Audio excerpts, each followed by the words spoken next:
నమస్తే welcome to Telugu one news. నేను మీ Fazal. Vijayawada politics చాలా హాట్గా మారిపోయాయి. వైసీపీ పార్టీలో ఇన్ఛార్జీల మార్పుపై రచ్చ జరుగుతుంటే ఇక తెలుగుదేశం పార్టీలోనూ సీట్ల రభస స్టార్ట్ అయిందని చెప్పుకోవచ్చు.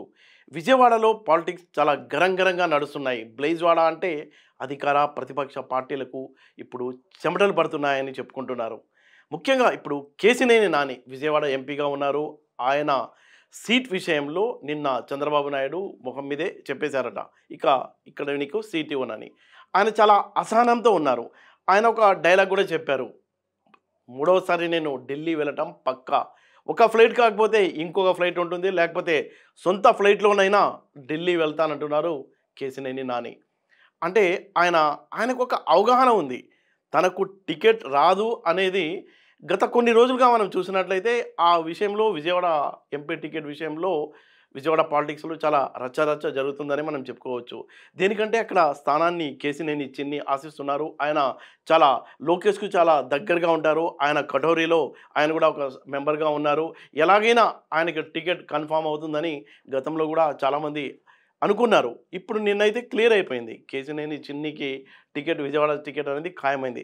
అయితే ఇదే విషయాన్ని కేసినేని నాని నేను అనుకోవడం జూన్ ఆ ప్రాంతంలో కనుక మనం చూసినట్లయితే జూన్ నెల అనుకుంటా, ఆ టైంలో కేసినేని నాని ఏం చేశారంటే ఒక సమావేశంలో పాల్గొన్నారు. ఎక్కడంటే మైలవరం నందిగామకు చెందిన వైసీపీ నేతలకు సంబంధించిన సమావేశం. ఆ సమావేశంలో చాలా హాట్ డైలాగులే కొట్టారు ఆయన. ఎవరో పిట్టల దొరకు టికెట్ ఇస్తారట, చూద్దాం, నేనైతే స్వతంత్రంగా అయినా అక్కడ పోటీ చేస్తానని అప్పట్లో ఆయన చెప్పడం చాలా హాట్గా మారింది. అయితే విజయవాడ ఎంపీ టికెట్పై ఏ పిట్టల దొరకు అనే కామెంట్ ఆయన అప్పుడు చేయడం, దానిపైన బాగా మీడియాలో కూడా చర్చ జరిగింది. ఇంకొక మాట కూడా అన్నారు, చిన్ని నానికి కానీ బోండా ఉమా, బుద్ధ వెంకన్న, నాగుల మీర లాంటి వేరే వాళ్ళకి ఎవరికి ఇచ్చినా తాను సహకరించను అని క్లియర్గా చంద్రబాబు నాయుడు కూడా చెప్పినట్టు మనకు తెలుస్తుంది. ఆయన ఇంకో మాట ఏమంటారంటే, నేను రోజు చంద్రబాబు నాయుడుతో ఫోన్లో మాట్లాడుతూ ఉంటా, కానీ నా విషయంలోనే తనకు అన్యాయం చేశారు. ఎందుకంటే చంద్రబాబు నాయుడు టికెట్ల విషయంలో లాస్ట్ మినిట్ వరకు వెయిట్ చేస్తారు, కానీ నా విషయంలో ఎందుకు ఇంత తొందరగా నిర్ణయం తీసుకోవాల్సి వచ్చింది అని ఆయన నిలదీస్తున్నారు. ఇంకోటి ఏంటంటే, మనం చూసినట్లయితే ఇతని కేసినేని వ్యవహారం చూసినట్లయితే చాలా రోజుల నుంచి సోషల్ మీడియాలో తాను తెలుగుదేశం పార్టీలో ఉన్నారు, ఆ పార్టీకి ఒక క్రమశిక్షణ ఉంటుంది, క్రమశిక్షణతోనే నడవాలి, కానీ ఆ బౌండరీస్ను ఆయన ఎప్పుడో దాటిపోయారని మనం చెప్పుకోవచ్చు. దేనికంటే సోషల్ మీడియాలో చాలాసార్లు ఆయన ప్రభుత్వానికి అంటే తెలుగుదేశం పార్టీకి వ్యతిరేకంగానే ఆయన పోస్టులు చేయడం కూడా మనం చూసాం. అలాగే ఇంకొక ముఖ్యమైన విషయం ఏంటంటే, లోకేష్ పాదయాత్ర జరిగింది, జిల్లాలో జరిగింది, విజయవాడలో కూడా జరిగింది. ఆ టైంలో ఆయన ఆ పాదయాత్రకు చాలా దూరంగా ఉన్నారు. అప్పుడు కూడా చాలా స్పెక్యులేషన్స్ వచ్చాయి, అంటే నెక్స్ట్ టైం ఇతనికి టికెట్ కేటాయించకపోవచ్చు అనేది కూడా అప్పుడే క్లియర్ అయిందని చెప్పుకోవచ్చు. కేసినేని చిన్నికే ఇస్తానని కూడా అప్పట్లో చాలామంది అనుకున్నారు. ఇంకొక దారుణమైన విషయం ఏంటంటే, దావూద్ ఇబ్రాహీం, చార్లెస్ శోభరాజ్ లాంటి అంతర్జాతీయ నేరస్తులు, అలాగే భూ కబ్జాదారులు, కాల్ మనీ, సెక్స్ రాకెట్ మోసగాళ్ళు అంటూ, అంటే తెలుగుదేశం పార్టీకి చెందిన ఎంపీ అంటే ఎలాంటి పదాలు వాడారంటే, దావూద్ ఇబ్రాహీం, చార్లెస్ శోభరాజ్, అంతర్జాతీయ నేరస్తులు, వీళ్ళంతా భూ కబ్జాదారులు, కాల్మనీ, అలాగే సెక్స్ రాకెట్ మోసగాళ్ళు అంటూ ఆయన సంబోధించింది ఎవరిని? తెలుగుదేశం పార్టీ నేతల్ని.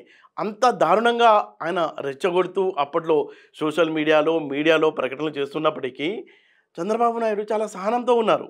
ఆయన మీద అప్పుడే చర్యలు తీసుకోవాల్సి ఉండేది అని పార్టీలో అంతర్గతంగా చాలామంది ఆయనపై కంప్లైంట్ చేసినప్పటికీ, ముఖ్యంగా బోండా ఉమా, బుద్ధ వెంకన్న, నాగుల మీర లాంటి వాళ్ళతో ఆయనకు గతంలో కూడా చాలా విభేదాలు ఉన్నాయి.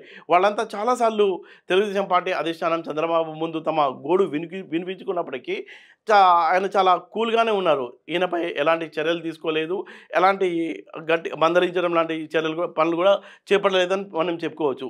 అయితే చంద్రబాబు నాయుడు కూడా దాదాపుగా చాలా అంటే రాజీ ధోరణితోనే వెళ్తున్నారు.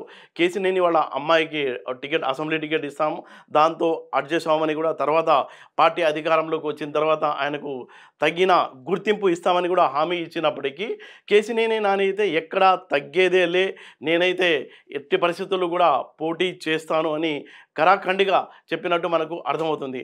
అంటే ఆయనకు మనం ఇక్కడ ఈ ఎపిసోడ్ కనుక మనం చూసినట్లయితే సోషల్ మీడియాలో పోస్టులు పెట్టడం గానీ, అలాగే లోకేష్ పాదయాత్రలో పాల్గొనకపోవడం గానీ, దావూద్ ఇబ్రాహీం లాంటి అంతర్జాతీయ నేరస్తులతో తెలుగుదేశం పార్టీ నేతల్ని పోల్చడం గానీ, పార్టీలో అంతర్గతంగా ఉన్న లోకల్‌గా ఉన్న నేతలతో కూడా ఆయనకు లోకల్ ఎమ్మెల్యేలతో కూడా తెలుగుదేశం పార్టీకి చెందిన లోకల్ ఎమ్మెల్యేలతో కూడా ఆయనకు విభేదాలున్నాయి.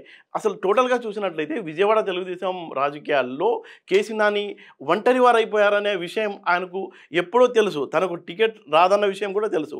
అయితే ఆయన ముందు జాగ్రత్తగా ఏ పార్టీతో సేఫ్ సైడ్‌గా బర్త్ కన్ఫర్మ్ చేసుకున్నారా అనే చర్చ కూడా విజయవాడలో జరుగుతుంది.